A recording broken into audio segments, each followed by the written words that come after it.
Hello and good evening to everybody. મારું નામ જીનલ છે and I work at NISM, National Institute of Securities Market. It, એ સેબીનું જ એક educational arm છે. NISM ઘણી બધી એ કરે છે activities a range of activities different level પર.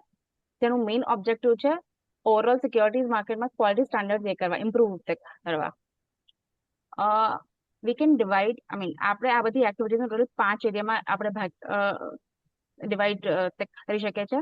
પહેલી, લોંગ ટર્મ અને short term programmes. We have like PGDM programme, જે અમારો 2 વર્ષનો ફ્લેગશિપ પ્રોગ્રામ છે.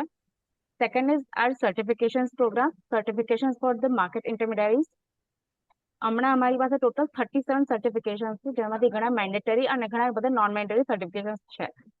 જો તમારે સિક્યોરિટીઝ માર્કેટમાં કામ કરવું હોય તો some of the mandatory certifications you have to clear. Third is e-learning programmes. NISM પાસે ઘણા બધા ઓનલાઈન ઓફરિંગ પણ છે કોર્સીસમાં ઓન ધ સિક્યોરિટીઝ માર્કેટ. હમણાં ટોટલ 75 જેટલા સિક્યોરિટીઝ માર્કેટ ઉપર કોર્સ છે NISM ની વેબસાઇટ પર, તમે જોઈ શકો છો. એ સિવાય NISM ઘણા બધા કોર્પોરેટ્સ માટે, એકેડેમિશિયન્સ માટે, સ્ટુડન્ટ્સ માટે પણ સ્પેસિફિક પ્રોગ્રામ કરતા હોય છે, જેને આપણે MDE પ્રોગ્રામ કે કોર્પોરેટ પ્રોગ્રામ કહી શકીએ છીએ. અને ફિફ્થ અને લાસ્ટ છે ડિફરન્ટ ઇન્વેસ્ટર એજ્યુકેશન ઇનિશિયેટિવ્સ. આજનો જે વેબિનાર છે એ આ જ ઇનિશિયેટિવનો ભાગ છે. આજના વેબિનારનો વિષય છે નાણાકીય જાગૃતિ દ્વારા નાણાકીય સ્વતંત્રતા. અને આ વેબિનાર પર આજે છે ડોક્ટર હિરલ ત્રિવેદી પાઠક આપણી સાથે આ વિષય પર વાત કરવા માટે. ડોક્ટર હિરલ ત્રિવેદી પાઠક એ સેબી સ્માર્ટ ટ્રેનર પણ છે એન્ડ સેબી દ્વારા પ્રમાણિત રિસોર્સ પર્સન પણ છે.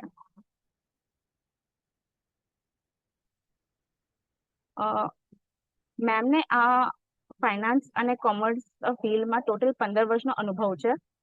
એન્ડ આ 15 વર્ષમાં ma'am has work as a professor and as a lecturer in many institutes. Ma'am's specialization is financial literacy, investment awareness, and investment education programs.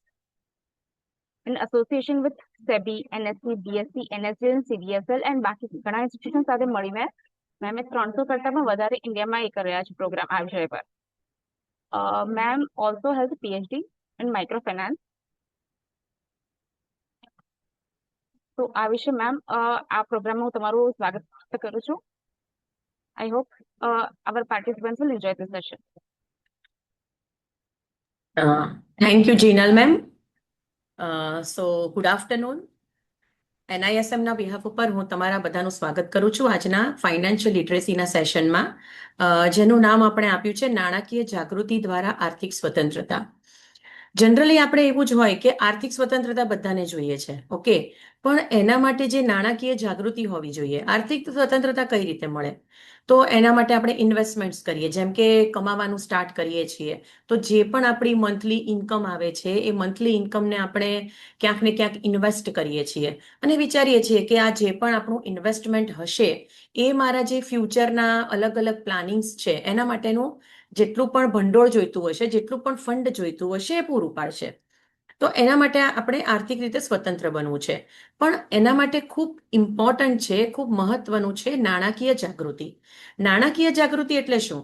અમે જ્યારે નોર્મલી બધાને પૂછીએ ને સેશનમાં કે ફાઇનાન્શિયલ ફ્રીડમ એટલે તમે શું કહો છો, કે નાણાકીય જાગૃતિ એટલે શું કહેવામાં આવે, તો એક નોર્મલ આન્સર મળે કે ધારો કે મારી પાસે 10,000 રૂપિયા છે, એ 10,000 રૂપિયા મેં ફિક્સ ડિપોઝિટમાં મૂક્યા, એમાંથી અથવા તો મેં એની રિકરિંગ ડિપોઝિટ કરી, અથવા તો મેં એને ક્યાંક મ્યુચ્યુઅલ ફંડમાં રોક્યા, આવું કંઈક રોકાણ કર્યું, એને કહેવાય નાણાકીય જાગૃતિ. ઓકે, પણ નાણાકીય જાગૃતિ એટલે ફક્ત રોકાણો કરવા એવું નહીં. નાણાકીય જાગૃતિ એટલે તમે જેટલું મહિનાની કમાણી છે તમારી, એ કમાણીમાંથી કેટલા % તમારો ખર્ચો હોવો જોઈએ, કેટલા ટકા તમારું બચત હોવી જોઈએ, અને જે ટોટલ બચત છે એમાંથી તમે કેટલા ટકા રોકાણોમાં કન્વર્ટ કરો એમ છો, એટલે કે તમારા સેવિંગ્સને તમે કેટલા ટકા ઇન્વેસ્ટમેન્ટ્સમાં કન્વર્ટ કરો છો. બીજું કે ઇન્વેસ્ટમેન્ટ્સ જ્યારે કરવામાં આવે ત્યારે કોઈ ફક્ત એક પ્રકારના ઇન્વેસ્ટમેન્ટના ઓપ્શન્સ નથી હોતા. ઘણા બધા અલગ અલગ ઓપ્શન્સ અવેલેબલ છે આપણા ઇન્ડિયાના સિક્યુરિટીઝ માર્કેટમાં. તો એ ઓપ્શન્સમાંથી તમારે કયા ઓપ્શન્સ ચૂઝ કરવા જોઈએ તમારા જે પણ ફાઇનાન્શિયલ પ્લાન્સ છે એ પ્રમાણે. અને ઇન્વેસ્ટમેન્ટ એકવાર કર્યું, તમારું રોકાણ થઈ ગયું, બરાબર, પણ જેની સાથે રોકાણ કરી રહ્યા છો એ સેબી રજિસ્ટર્ડ છે કે નહીં, ત્યાં કોઈક ફ્રોડ કંપની સાથે તો તમારા પૈસા નથી જતા રહ્યા ને, આ બધું જ ચેક કરવું એ પણ એક નાણાકીય જાગૃતિનો અભિન્ન ભાગ છે. તો એટલા માટે આપણે ટોટલ ફાઇનાન્શિયલ ફ્રીડમ એટલે કે ટોટલ ફાઇનાન્શિયલ અવેરનેસની સાથે ફાઇનાન્શિયલ ફ્રીડમ વિશે વાત કરીશું. તો સ્ટાર્ટ થાય છે ફાઇનાન્શિયલ ફ્રીડમ, ઇન્વેસ્ટમેન્ટ્સ, લિટરેસી, એ બધું મની મેનેજમેન્ટથી. બહુ ઇમ્પોર્ટન્ટ છે પૈસાઓનું મેનેજમેન્ટ કરવું. જ્યારે તમે પૈસા કમાવાનું સ્ટાર્ટ કરો ને ત્યારે કેવું હોય કે તમે ક્યાંક બહુ સરસ રીતે તમે ભણી લીધું અને સારી એવી જોબ છે તમારી, તો જેટલી પણ તમારી જોબ છે એમાંથી તમને જે સેલરી મળે છે અથવા તો તમે જે પણ બિઝનેસ કરી રહ્યો છો એમાં પ્રોફિટ મળે છે અથવા તો તમે કોઈ પ્રોફેશનલ છો તો તમને જે પણ ફીઝ મળે છે એ થઈ તમારી કમાણી, બરાબર, જે તમને દર મહિને એક ફિક્સ્ડ અથવા તો વેરિયેબલ વોટેવર ફોર્મમાં તમને એક ઇન્કમ આપે છે. હવે આ જે પણ ઇન્કમ આપે છે એ ઇન્કમનું મેનેજમેન્ટ કરવું. મહિનાના 50,000 કમાઈએ છીએ, 30,000 કમાઈએ છીએ, લાખ કમાઈએ છીએ કે એનાથી વધારે. ઘણી બધી વાર એવું થાય કે કોઈ મિસ્ટર એ મહિનાના 50,000 કમાય છે અને એનું ઇન્વેસ્ટમેન્ટ છે 15,000, અને ઘણીવાર એવું થાય કે 1 લાખ રૂપિયા કમાતા હોય ને મહિનાનું 5,000 પણ ઇન્વેસ્ટ ના કરી શકતા હોય. એટલે પોસિબલ છે કે આ જે પૈસાનું મેનેજમેન્ટ છે એ દરેકથી પરફેક્ટલી નથી થઈ શકતું, કારણ કે કમાવું તો હજી પણ ઘણી બધી જગ્યાએ તમને એના ઓપ્શન્સ મળી શકે, પણ કમાણીમાંથી કેટલી બચત કરવી, કેટલો ખર્ચો કરવો, કયા કયા ઓપ્શન્સમાં ખર્ચો કરવો અને પછી ઇન્વેસ્ટ કરવું, એ એક મની મેનેજમેન્ટ નો એક અભિન્ન હિસ્સો છે.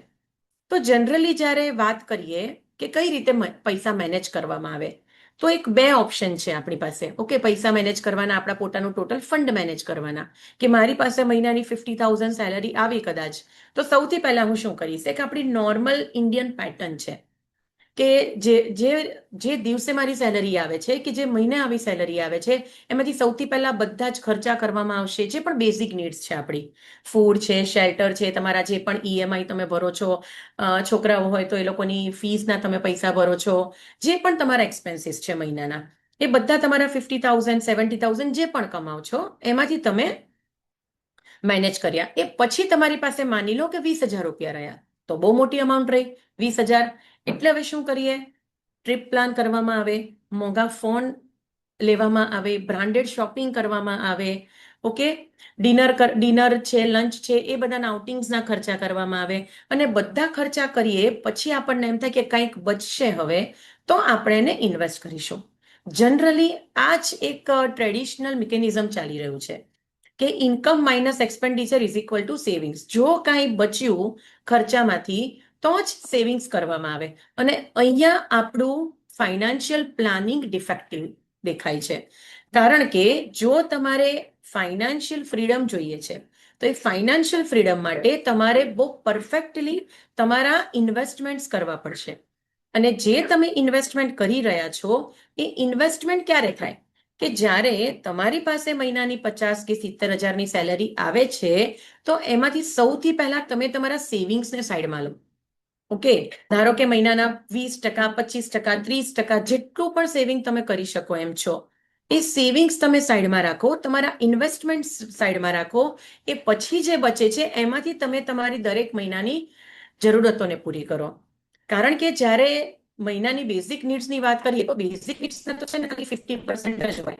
આપણે 50,000 કમાતા હોય તો 25-30,000માંથી બેઝિક નીડ્સ પૂરી થઈ જાય, પણ બાકીના જે 20,000 છે એ બાકીના 20,000માં જ ગડબડ થતી હોય છે વધારે પડતી, કારણ કે ક્યાંક ને ક્યાંક ખર્ચાઈ જાય છે હરવામાં, ફરવામાં, ખાવા પીવામાં.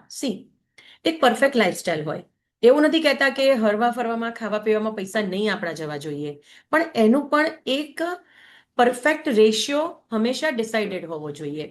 તો એટલા માટે આ એક મોડેલ તમે જો અપ્લાય કરશો કે તમારી પાસે જ્યારે પણ દરેક મહિનાની કમાણી કે સેલરી કે પ્રોફિટ આવે છે, મિનિમમ 20 to 30% તમારા કમ્પલસરી સેવિંગ્સ અને ઇન્વેસ્ટમેન્ટમાં જતા રહે, અને બાકીના 70 to 75%માંથી તમે તમારો મહિનાનો ખર્ચો મેનેજ કરો.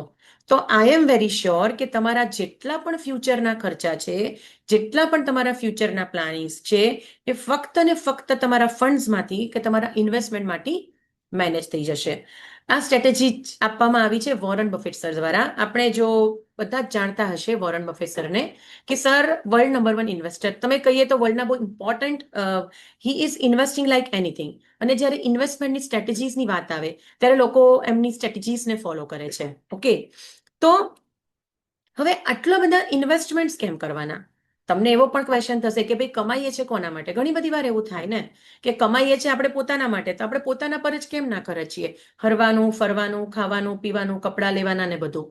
પણ લાઈફમાં બીજા પણ ગોલ્સ છે, અને દરેકે દરેક લાઈફના ગોલ્સ એક પ્રાઇસ ટેગ સાથે આવે છે હંમેશા. જેમ કે તમારે તમારું ઘર બનાવવું છે, જેમ કે તમારે તમારો નાનો એવો બિઝનેસ સ્ટાર્ટ કરવો છે, જેમ કે ઇન ફ્યુચર મેરેજ થાય, પાર્ટનર આવે, ઇન ફ્યુચર ચિલ્ડ્રન હોય તો એના ખર્ચા, એના હાયર એજ્યુકેશનના ખર્ચા, તમારું પોતાનું રિટાયરમેન્ટ, તમારા ઘરમાં જો તમારા પેરેન્ટ્સ છે તો પેરેન્ટ્સ પણ ઓલ્ડ એજ થશે તો એમના મેડિકલ એક્સપેન્સીસ આવશે. ઓકે, આવા ઘણા બધા ખર્ચા અને આવા ઘણા બધા લાઈફના ગોલ્સ છે, જેમાં ફક્ત હજારો રૂપિયા નથી જોઈતા, પણ એમાં લાખો રૂપિયા જોઈએ છે. અને આપણી પાસે આ લાખો રૂપિયા ના હોય એટલે આપણે શું કરીએ કે બેંક પાસે જતા રહીએ. સી, બેંક પાસેથી લોન લેવું કોઈ ખોટી વાત નથી. તમારે જે તે પર્પઝ માટે હંમેશા બેંક લોન અવેલેબલ હોય છે. ઓકે, પણ બેંક લોન જ્યારે લઈએ છીએ ત્યારે આપણે વ્યાજ પણ ચૂકવીએ છીએ.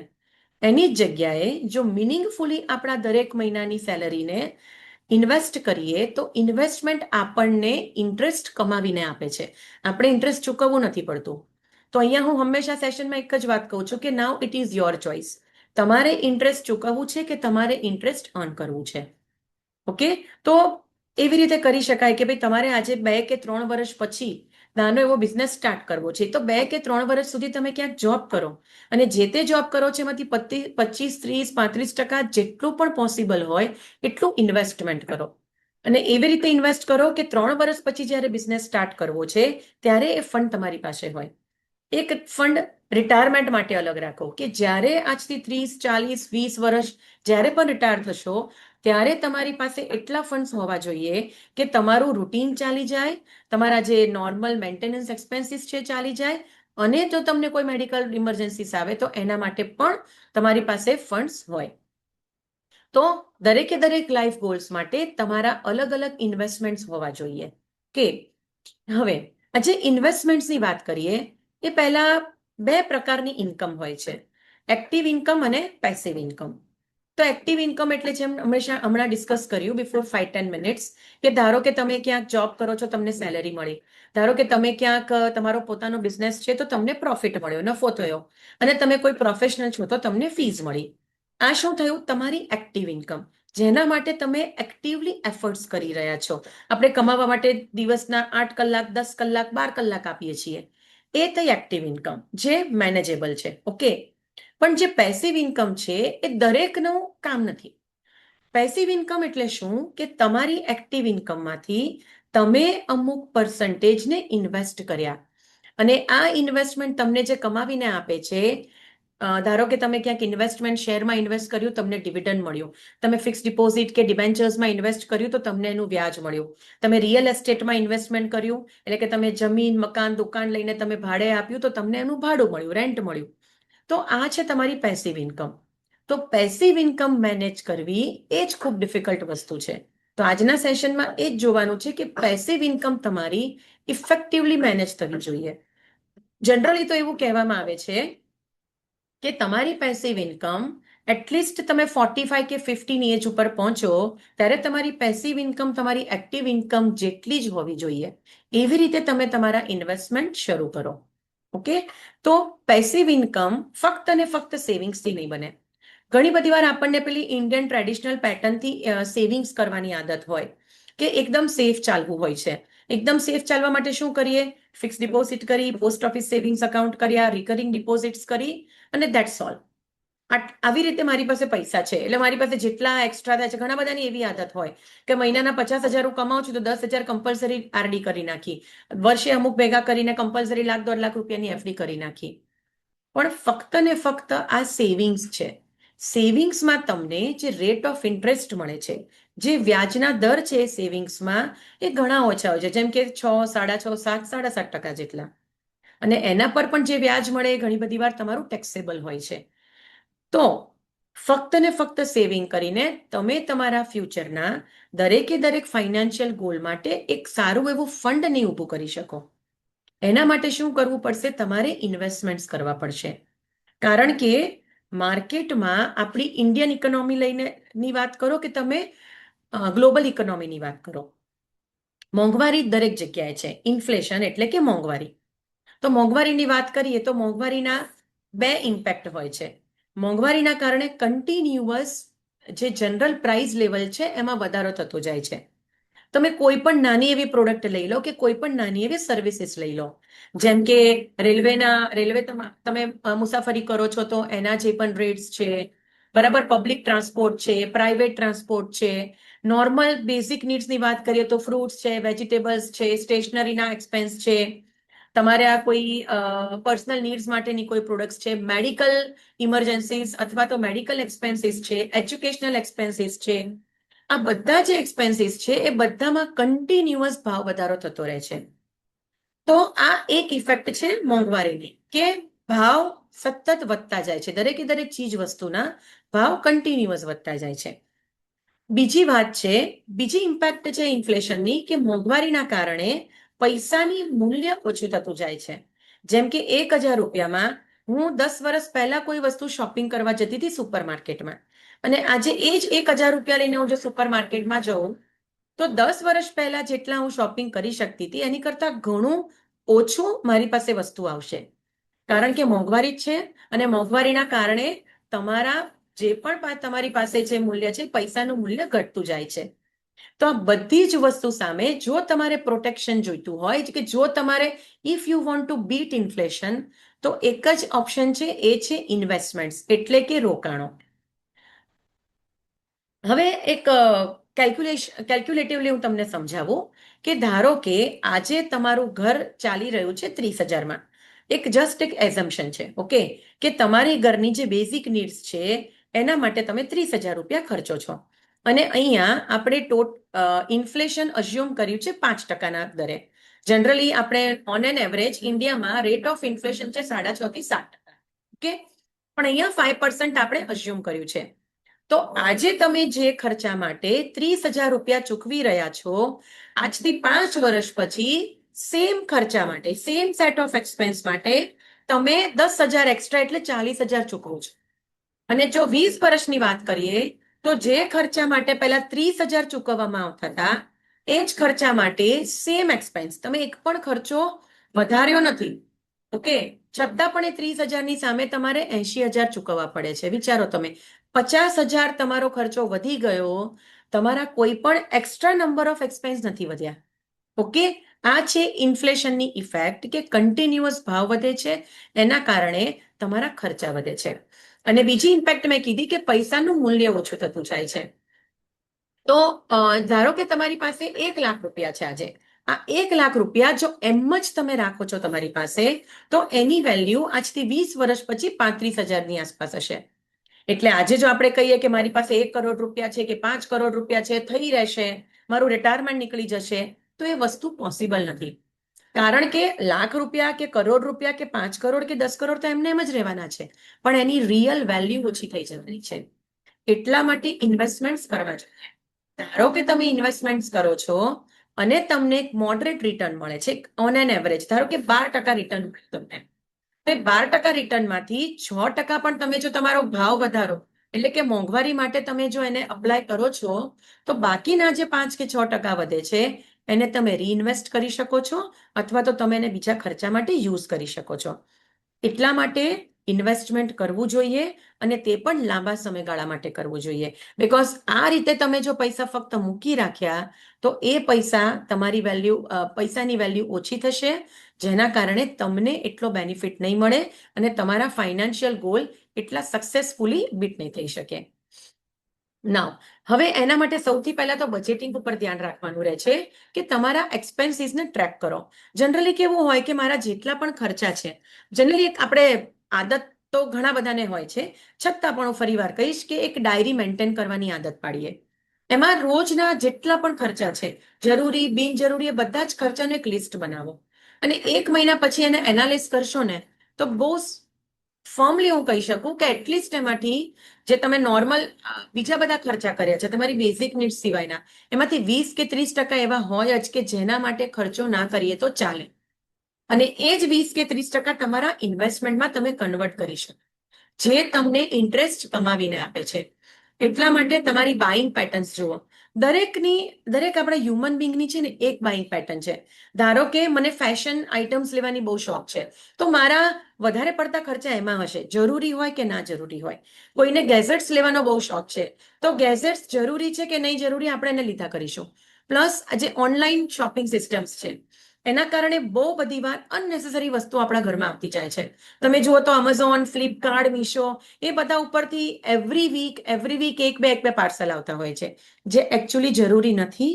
અને એ જ ખર્ચાને આપણે જો ઇન્વેસ્ટમેન્ટમાં કન્વર્ટ કરીએ તો આપણે બહુ સારી રીતે આપણા ફંડને મેનેજ કરી શકીએ.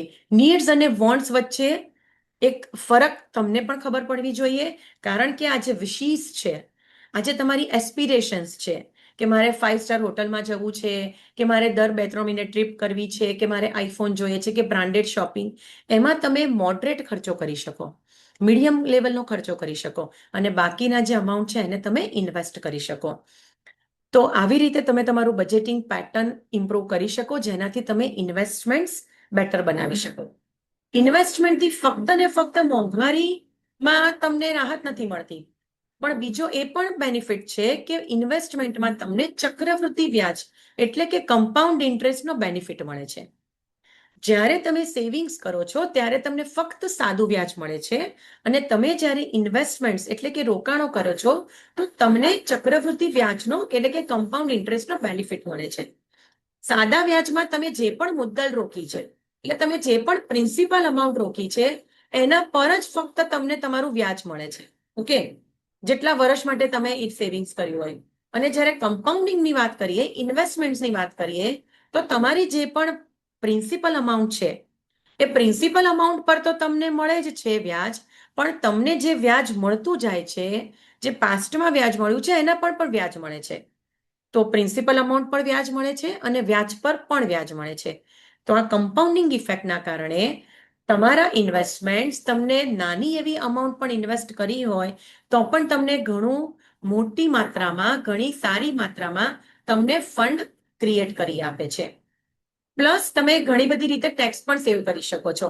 આજે આપણી પાસે ટેક્સના 2 મોડલ્સ અવેલેબલ છે. ઓકે, તમે ઓલ્ડ ટેક્સ રિઝાઇનમાં જઈ શકો અને ન્યૂમાં જઈ શકો, as per your choices, as per your calculations. Plus ઇન્વેસ્ટમેન્ટના કારણે એક ડિસિપ્લિન આવે છે લાઈફમાં, કે તમે નક્કી કર્યું કે મારા 4 કે 5 ફંડ્સ છે, આ 4 કે 5 ફંડ્સમાં હું દર મહિને 5,000, 10,000 એવા અલગ અલગ નાખું છું, 2,000, 3,000 જે પણ મને પરવડે છે. તો શું થશે કે મહિનાના તમારા 10 કે 15,000 તો વિધાઉટ ફેલ એ ઇન્વેસ્ટમેન્ટમાં ઓલરેડી ઇન્વેસ્ટ થઈ જશે, એ જે ફંડ છે એમાં ઇન્વેસ્ટ થઈ જશે, એટલે બાકીની અમાઉન્ટમાંથી જ તમારો બાકીનો ખર્ચો થશે. એટલે એક ફાઇનાન્શિયલ ડિસિપ્લિન મેન્ટેન થશે, અને જો ડિસિપ્લિન હશે ફાઇનાન્શિયલી તો તમારા ફંડ્સ બહુ સરસ રીતે ક્રિએટ થઈ શકશે, અથવા તો તમને બધા ફાઇનાન્શિયલ ગોલ્સમાં મદદરૂપ થશે. જ્યારે ઇન્વેસ્ટમેન્ટની વાત આવે ત્યારે અલગ અલગ એસેટ ક્લાસ છે આપણા ઇન્ડિયન ફાઇનાન્શિયલ માર્કેટ્સમાં, અને હંમેશા તમે જ્યારે પણ ઇન્વેસ્ટમેન્ટ કરો છો કે રોકાણો કરો છો ત્યારે એ ઇન્વેસ્ટમેન્ટ એ રોકાણોમાં ધ્યાન રાખો કે એવું નહીં કે ફક્ત તમે શેર માર્કેટમાં ઇન્વેસ્ટમેન્ટ કર્યું અથવા ફક્ત મેં એની ફિક્સ ડિપોઝિટ કરી. થોડું તમે ફિક્સ ડિપોઝિટ્સમાં રાખો, થોડું તમારા સેવિંગ્સ અકાઉન્ટમાં ઇમરજન્સી ફંડ્સ તરીકે રાખો, થોડો ડાયરેક્ટ માર્કેટમાં ઇન્વેસ્ટ કરો, થોડું તમે ગોલ્ડ લો, થોડાની મ્યુચ્યુઅલ ફંડ એસઆઈપી કરો મ્યુચ્યુઅલ ફંડ્સમાં, અથવા તો જો તમે લઈ શકો તો રિયલ એસ્ટેટ લો. તો આવી રીતે અલગ અલગ પ્રકારના એસેટ્સમાં ઇન્વેસ્ટ કરવું જોઈએ, કારણ કે દરેક એસેટ ક્લાસ પોતાના પ્લસ ને માઇનસ પોઈન્ટ સાથે આવે છે. દરેક એસેટ ક્લાસમાં રિસ્ક અલગ છે અને રિટર્ન્સ અલગ છે. જેમ કે વાત કરીએ કે તમારે ઓન હેન્ડ કેશ રાખવા છે, હંમેશા આપણી પાસે ઓન હેન્ડ કેશ થોડાક બહુ હોવા જોઈએ, કે તમને ફ્યુચરમાં અચાનકથી કોઈ મેડિકલ કે સોશિયલ ઇમરજન્સી આવે તો તમે એનો યુઝ કરી શકો. એના માટે આપણે લિક્વિડ ફંડ્સમાં પૈસા રાખી શકીએ, બેંક અકાઉન્ટમાં રાખી શકીએ છીએ, વોલેટ્સમાં રાખી શકીએ, હાર્ડ કેશ રાખો, whatever as per your choices. ઠીક છે. બીજું છે ઇક્વિટીઝ. ઇક્વિટીઝમાં હાઈ રિસ્કની સાથે હાઈ રિટર્ન હોય છે. ઇક્વિટીઝમાં ઇન્વેસ્ટમેન્ટ કરવા માટે બે રીતે તમે ઇન્વેસ્ટ કરી શકો છો. ડાયરેક્ટ ઇન્વેસ્ટમેન્ટ થઈ શકે ઇક્વિટીઝમાં, એટલે કે શેર્સમાં, અને ઇનડાયરેક્ટ ઇન્વેસ્ટમેન્ટ થઈ શકે. ડાયરેક્ટ ઇન્વેસ્ટમેન્ટ કરવું એટલે શું કે ઘણા બધા તમે જેમ શેર માર્કેટમાં જુઓ તો ઘણી બધી કંપનીઝ હોય છે. આ કંપનીઝ હોય છે, દરેક કંપની અલગ અલગ સેક્ટરને બિલોંગ કરતી હોય છે.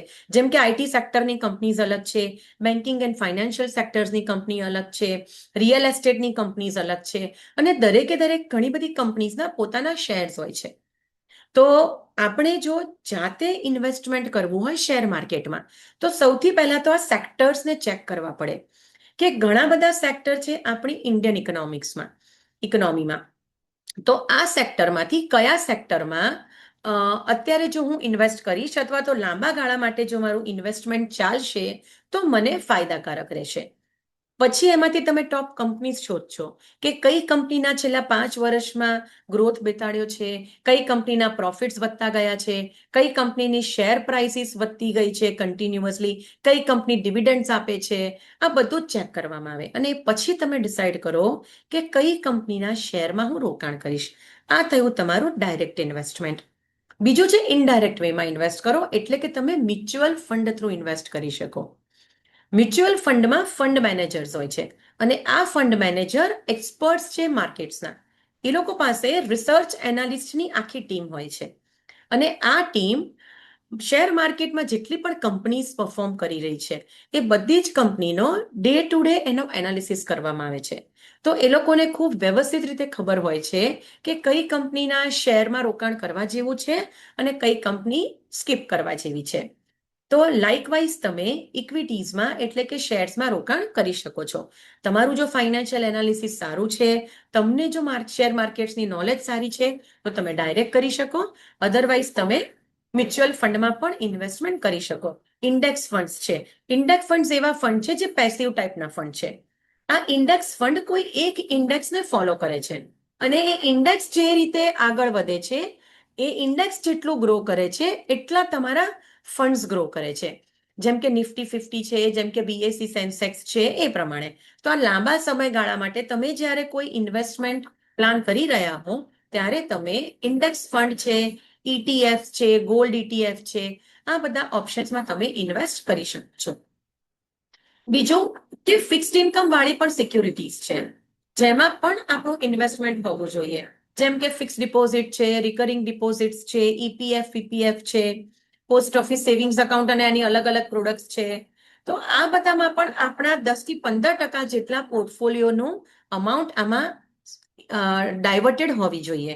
બીકોઝ એમાંથી જે તમને ફિક્સ્ડ ઇન્કમ મળે છે, વ્યાજ જે તમને ફિક્સ મળે છે, તમારી ચોઇસ પ્રમાણે તમે દર મહિનાનું રાખ્યું છે, ક્વાર્ટર રાખ્યું છે, હાફ મંથલી રાખ્યું છે કે યરલી રાખ્યું છે, એ પ્રમાણે તમને એક ફિક્સ ઇન્કમ મળતી જશે. તો થોડી ઘણી એવી પણ ઇન્વેસ્ટમેન્ટ હોવા જોઈએ કે તમને ફિક્સ્ડ ઇન્કમ એમાંથી મળતી રહે. પછી રિયલ એસ્ટેટનો વારો આવે છે.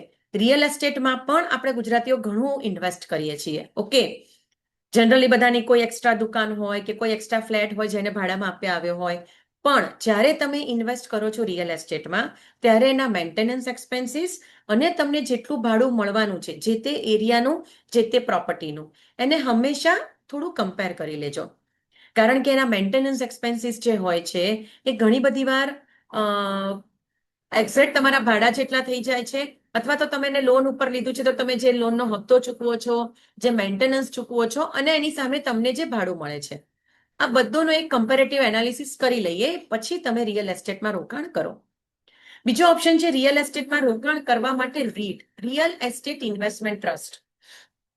ઇન્ડિયામાં ઘણી બધી લીડિંગ રિયલ એસ્ટેટ કંપનીઝ છે જે લોકો પોતાના investment options, investment vehicles issue કરે છે જેમાં તમે ઇન્વેસ્ટમેન્ટ કરી શકો. આ એક ઇન્વેસ્ટમેન્ટ કેવું છે કે ધારો કે તમે કોઈ એક નામ તો નહીં આપી શકાય મારાથી, પણ કોઈ એક લીડિંગ ઇન્ડિયાની રિયલ એસ્ટેટ કંપની છે જેના રીટ્સમાં તમે ઇન્વેસ્ટ કરો તો જ્યારે પણ રીટમાં ઇન્વેસ્ટ કરીએ, જ્યારે પણ રીટમાં ઇન્વેસ્ટ કરીએ ત્યારે તમને એક પર્ટિક્યુલર ફિક્સ્ડ ઇન્કમ મળે છે ડિવિડન્ડ સ્વરૂપે. અને જ્યારે તમે આ રીટના યુનિટ્સ છે એને તમે જ્યારે સેલ ઓફ કરો છો ત્યારે તમને કેપિટલ એપ્રિસિએશન મળે છે. તો આ બંને બેનિફિટ મળે છે, પણ યસ એમાં રિસ્ક થોડું ઘણું ઓછું છે, એટલા માટે એમાં તમને રિટર્ન્સ પણ મોડરેટ મળે છે, 6, 7, 8% આસપાસ. ઓકે, તો ઓપ્શન છે તમે ડાયરેક્ટ રિયલ એસ્ટેટ લઈ શકો અથવા તો રીટ્સમાં તમે ઇન્વેસ્ટ કરી શકો. અને કોમોડિટીઝની વાત કરીએ તો કોમોડિટીઝમાં જો તમને ખ્યાલ આવે છે, જે કોમોડિટીઝનો ખ્યાલ આવે એ જ કોમોડિટીઝમાં તમારું ઇન્વેસ્ટમેન્ટ હોવું જોઈએ. લેટ અસ સે કે નોર્મલી ગોલ્ડ અને સિલ્વર આ બે કોમોડિટીઝ એવી છે કે એમાં આપણને જનરલી ખબર હોય કે ગોલ્ડ ક્યારે ખરીદવું, સિલ્વર ક્યારે ખરીદવું, ક્યાંથી ખરીદવું, કેવું ખરીદવું. ઓકે, તો કોમોડિટીઝમાં ઇન્વેસ્ટ કરવા માટે જે તે કોમોડિટીની ઇન ડિટેલ તમારી પાસે નોલેજ હોવી જોઈએ. અધરવાઇઝ એમાં કોઈ પણ રીતે તમારા પૈસા જઈ શકે છે કે લોસીસ થઈ શકે છે. પણ બેઝિકલી ગોલ્ડ અને સિલ્વરમાં તમે ઇન્વેસ્ટ કરી શકો, કારણ કે ગોલ્ડ અને સિલ્વર પર એક લિક્વિડ અસેટ છે. કોઈ પણ વાર સોશિયલ ઇમરજન્સી કે મેડિકલ ઇમરજન્સી આવે તો જો ઇન્વેસ્ટમેન્ટ માટે તમે ઇન્વેસ્ટ કરીને રાખ્યું છે એક્સ્ટ્રા ગોલ્ડ, તો તમે એને યુઝ કરી શકો છો. પ્લસ એ સિવાયની ઘણી બધી ગવર્મેન્ટ ઓફ ઇન્ડિયાની નાની નાની સ્કીમ્સ અવેલેબલ છે, જેમાં જો ગવર્મેન્ટ ઇન્ડિયાની સ્કીમ્સમાં એવી પણ સ્કીમ્સ છે કે જે એન્યુઅલી 500 રૂપિયા કે 1000 રૂપિયા તમારે રોકવાના હોય છે. ઓકે, એમાં તમને ગવર્મેન્ટ ઓફ ઇન્ડિયાની હોય એટલે શું થાય કે રિટર્ન્સ ગેરંટેડ મળે. ઓકે, પ્લસ કમ્પાઉન્ડિંગના અમુક બેનિફિટ્સ મળતા હોય છે, લિક્વિડિટી ઘણામાં લિમિટેડ હોય છે, ઘણામાં સારી એવી લિક્વિડિટી તમને મળે છે અને બહુ કન્વિનિયન્ટલી તમે ઇન્વેસ્ટ કરી શકો છો. તો જો નાની નાની રકમનું ઇન્વેસ્ટમેન્ટ કરવું હોય તો એક ડાયવર્સિફાઈડ ઇન્વેસ્ટમેન્ટ વ્હીકલ તરીકે ગવર્મેન્ટ ઓફ ઇન્ડિયાની અલગ અલગ સ્કીમ્સને પણ તમે ઇન્વેસ્ટ કરી શકો છો. પણ જ્યારે પણ ઇન્વેસ્ટમેન્ટ કરીએ તો રિસ્ક અને રિટર્ન વચ્ચે જે આ રિલેશનશિપ છે એને ધ્યાનમાં રાખો. રિસ્ક અને રિટર્ન વચ્ચે પોઝિટિવ રિલેશનશિપ છે. જ્યારે તમે ઇન્વેસ્ટ કરો છો કોઈ પણ ઓપ્શન, કોઈ પણ ઇન્વેસ્ટમેન્ટ ઓપ્શન, તો જો તમે એમાં રિસ્ક વધારે છે તો તમને રિટર્ન વધારે મળશે, અને જો રિસ્ક ઓછું છે તો તમને રિટર્ન ઓછું મળશે. જેમ કે લો રિસ્ક વાળા ઓપ્શન્સ છે, જેમ કે બેંક ડિપોઝિટ્સ છે, ફિક્સ ડિપોઝિટ મતલબ બેંકની ફિક્સ ડિપોઝિટ્સ છે, પોસ્ટ ઓફિસ સેવિંગ્સ અકાઉન્ટ છે, રિકરિંગ ડિપોઝિટ્સ છે, આ બધું જે છે એમાં લો રિસ્ક છે ને લો રિટર્ન, તો થોડું ઘણું એ પણ હોવું જોઈએ. અમુક એવા પણ ઓપ્શન હોય જેમ કે આપણે ઇન્વેસ્ટમેન્ટ ઇન ઇક્વિટીઝ, તો એમાં રિસ્ક વધારે છે તો રિટર્ન્સ બી વધારે છે. પણ આ જે સ્કીમ્સ છે અમુક માર્કેટમાં જે અવેલેબલ છે કે જે તમને અનરિયાલિસ્ટિક રિટર્ન્સ પ્રોમિસ કરે છે. આજે તમે 1 લાખ ચૂકવો અથવા તો તમે દર મહિને 500 1000 મને આપો, 5 વર્ષ પછી તમને એના 7 લાખ આપીશું, 10 લાખ આપીશું. આવી બધી જે સ્કીમ્સ હોય છે કે જેમાં અનરિયાલિસ્ટિક રિટર્ન્સ, એકદમ આકાશી રિટર્ન્સ તમને બતાવે કે આટલા બધા રિટર્ન્સ મળશે અને રિસ્ક બહુ લો છે. ઘણીવાર આપણને કોલ આવે તમારે કાંઈ નથી કરવાનું, તમારે તો ફક્ત મને મહિનાના 500 1000 2000 3000 તમને જેટલા પરવડે એટલા તમારે મને આપવાના છે. મારા માણસો ઇન્વેસ્ટ કરશે, ભાઈ તમે શું કરવા ચિંતા કરો છો? બરાબર. અને આટલા જુઓ તમને 50 100 200 માણસોના નંબર આપવામાં આવશે, જેને બી તમે ફોન કરો તો એમ જ કહેશે કે હા ભાઈ મને બહુ સારી કમાણી થઈ, મને બહુ સારા રિટર્ન મળ્યા. અને આપણે એવા એક્સ્ટ્રા ઓર્ડિનરી એટલે કે આકાશી રિટર્ન્સ માટે આપણે ઘણી બધી વાર આવી બધી સ્કીમમાં ફસાઈ જઈએ. તો ધ્યાન રાખો કે ખૂબ જ લો રિસ્ક અથવા તો ઝીરો રિસ્ક અને એક્સ્ટ્રા ઓર્ડિનરી હાઈ રિટર્ન કે આકાશી રિટર્ન, આ બધામાં સ્કેમ્સ હોય છે. એટલે સમજીને વિચારીને તમારું ઇન્વેસ્ટમેન્ટ કરવું તમારે. ઓકે, ઇન્વેસ્ટમેન્ટ તમે પ્રાઇમરી માર્કેટમાં કરી શકો અને સેકન્ડરી માર્કેટમાં પણ કરી શકો. પ્રાઇમરી માર્કેટ એટલે કે જે આઈપીઓસ છે, ઇનિશિયલ પબ્લિક ઓફર, જ્યારે પણ કોઈ કંપની લિસ્ટ થાય છે શેર માર્કેટ અને પહેલી વાર ફર્સ્ટ ટાઈમ શેર માર્કેટમાં પોતાના શેર ઇસ્યુ કરે છે, એને કહેવાય છે આઈપીઓ એટલે કે ઇનિશિયલ પબ્લિક ઓફર. એને new market, new issue market પણ કહેવામાં આવે છે અને પ્રાઇમરી માર્કેટ પણ કહેવામાં આવે છે. આમાં આપણે કેવી રીતે ઇન્વેસ્ટ કરીએ છીએ તો ડાયરેક્ટ કંપનીમાં ઇન્વેસ્ટ કરવામાં આવે છે. અને જ્યારે પણ આઈપીઓ ઓપન થાય ત્યારે તમને આઈડિયા આવે કે તમને આઈપીઓ લાગ્યો છે કે નથી લાગ્યો. આઈપીઓમાં જ્યારે પણ ઇન્વેસ્ટ કરીએ ત્યારે ધ્યાન રાખવું કે જે તે કંપની આઈપીઓમાં તમે અપ્લાય કરી રહ્યા છો એ કંપનીનું છેલ્લા 5 વર્ષનું ફાઇનાન્શિયલ પરફોર્મન્સ ચેક કરી લેવું. એ કંપનીના રેડ હેરિંગ પ્રોસ્પેક્ટસ હોય. જ્યારે પણ આઈપીઓની સ્કીમ બહાર પડે છે ત્યારે એમાં એક રેડ હેરિંગ પ્રોસ્પેક્ટસ હોય છે, જેમાં કંપનીની બધી જ ડિટેલ્સ આપવામાં આવે છે, કંપનીની ફાઇનાન્શિયલ ડિટેલ્સ, કંપનીના જેટલા પણ ટોટલ એના ફંડ્સ છે, જેટલો પણ પ્રોફિટ કર્યો છે, કોણ છે કંપનીના પ્રમોટર્સ અથવા તો બોર્ડ ઓફ ડિરેક્ટર્સના મેમ્બર્સ, આ બધી ડિટેલ્સ આપી હોય છે કે કંપનીનો મેઇન બિઝનેસ શું છે, કયા હેતુથી આ આઈપીઓ કરવામાં આવે છે, કયા પ્રોજેક્ટ માટે આ આઈપીઓ ઇસ્યુ થઈ રહ્યો છે, આ બધી જ ડિટેલ્સ તમને એમાંથી મળી જશે. એટલે એકવાર થરલી ચેક કરી લેવું, પછી જ નક્કી કરવું કે તમારે જે તે આઈપીઓમાં અપ્લાય કરવું છે કે નહીં. અને બીજું છે સેકન્ડરી માર્કેટ, એટલે કે નોર્મલ સ્ટોક માર્કેટ. કોઈ એક કંપનીના શેર એકવાર ઇસ્યુ થઈ ગયા પછી એ શેર્સને ફર્ધર બાઇંગ અને સેલિંગ થાય, ફર્ધર એનું ખરીદને વેચાણ થાય, એને કહેવાય સેકન્ડરી માર્કેટ. અને સેકન્ડરી માર્કેટની બધી જ ઇન્ફોર્મેશન ઇઝીલી અવેલેબલ હોય છે, જેમ કે CNBC બાજાર છે, એવી ઘણી બધી ચેનલ્સ છે, એવી ઘણી બધી એપ્સ છે, જેમાં તમને જે તે ધારો કે મારે કોઈ એક્સ કંપનીમાં ઇન્વેસ્ટ એના શેર્સ લેવા છે, તો એ એક્સ કંપની માટે હું ધારો કે કોઈ પણ એપ્સ છે કે કોઈ પણ ટ્રસ્ટવર્ધી વેબસાઇટ્સ છે, એમાં હું ચેક કરી શકું કે એનું છેલ્લા 6 મહિનાનું, છેલ્લા વર્ષનું, છેલ્લા 5 વર્ષનું પરફોર્મન્સ કેવું છે, એના અલગ અલગ રેશિયોઝ કયા છે. તો લાઇકવાઇઝ હું ઇન્વેસ્ટ કરવાનું વિચારી શકું છું. તો પ્રાઇમરી માર્કેટ ને સેકન્ડરી માર્કેટ તમારી ચોઇસ પ્રમાણે તમે ઇન્વેસ્ટ કરી શકો. પણ ફરીવાર કહું છું કે તમારું જે પણ એનાલિસિસ છે કે તમારું સ્ટડી છે એ થોડુંક ઇન ડિટેલ રાખજો. ઓકે, નાઉ ઇન્વેસ્ટમેન્ટ જેટલા વહેલા ઇન્વેસ્ટમેન્ટ સ્ટાર્ટ કરશો એટલું સારું છે. અહીંયા મિસ્ટર એ અને મિસ્ટર બી કરીને બે એક એક્ઝામ્પલ આપ્યા છે, બરાબર. મિસ્ટર એ ઇન્વેસ્ટ કરવાનું ચાલુ કર્યું છે 20મા વર્ષે અને મિસ્ટર બી એ ઇન્વેસ્ટ કરવાનું ચાલુ કર્યું છે 30મા વર્ષે. ઓકે, બંનેની મેચ્યોરિટી એજ છે 60, એટલે બંને જ્યારે 60 યર્સના થાય ત્યારે એ લોકોને પોતાનું ફંડ જોઈએ છે. એટલે મિસ્ટર એ પાસે 40 વર્ષ છે અને મિસ્ટર બી પાસે છે 30 વર્ષ. હવે બંનેનું ઇન્વેસ્ટમેન્ટ કેટલું છે? તો મિસ્ટર એ મહિનાનું 1000 રૂપિયા ઇન્વેસ્ટ કરવા માંગે છે, જ્યારે મિસ્ટર બી મહિનાનું 2000 રૂપિયા ઇન્વેસ્ટ કરે છે. ઓકે, એટલે મિસ્ટર એની ટોટલ ઇન્વેસ્ટેડ અમાઉન્ટ થઈ છે 4,80,000 અને મિસ્ટર બીની ટોટલ ઇન્વેસ્ટેડ અમાઉન્ટ થઈ છે 7,20,000. બંનેને રિટર્ન સેમ મળે છે. તો એક વાર જોઈએ તો આપણને લાગે કે ભાઈ મિસ્ટર એ 1000 રૂપિયા ઇન્વેસ્ટ કર્યા છે અને મિસ્ટર બી 2000 ઇન્વેસ્ટ કરે છે. તો બહુ સીધી વાત છે કે ડબલ જ્યારે અમાઉન્ટ ઇન્વેસ્ટ કરીએ છીએ કોઈ, તો એને રિટર્ન્સ વધારે જ મળવા જોઈએ. પણ અહીંયા જ્યારે આપણે ફાઇનલ કેલ્ક્યુલેશન્સ જોઈએ ત્યારે મેચ્યોરિટી ટાઈમ પર મિસ્ટર એને કેટલા મળી રહ્યા છે? ટોટલ 63.24 લાખ, જ્યારે મિસ્ટર બીને મળી રહ્યા છે 22.60 લાખ. આનું ફક્ત એક જ કારણ છે કે તમે જેટલા લાંબા સમયગાળા માટે ઇન્વેસ્ટમેન્ટ્સ કરો છો એટલા તમને કમ્પાઉન્ડ ઇન્ટરેસ્ટ એટલે કે ચક્રવૃદ્ધિ વ્યાજનો બેનિફિટ સારો મળે છે. એટલા માટે નાની ઉંમરથી જ ઇન્વેસ્ટમેન્ટ કરવાનું શરૂ કરીએ, જ્યારથી કમાવાનું શરૂ કરીએ ત્યારથી ઇન્વેસ્ટમેન્ટ શરૂ કરીએ. તો તમે જ્યારે રિટાયર થશો અને ડ્યુરિંગ ધ અને રિટાયરમેન્ટની જે જર્ની છે ત્યાં પણ તમારે પ્રોફેશનલ જર્નીમાં જે તે તમારા જે ફાઇનાન્શિયલ ગોલ્સ છે કે જે તે તમારા ટાર્ગેટ્સ છે એના માટે પણ તમને ભંડોળ સારું એવું મળી રહેશે. એટલા માટે હંમેશા ઇન્વેસ્ટમેન્ટ યંગ એજમાં સ્ટાર્ટ કરવું જોઈએ.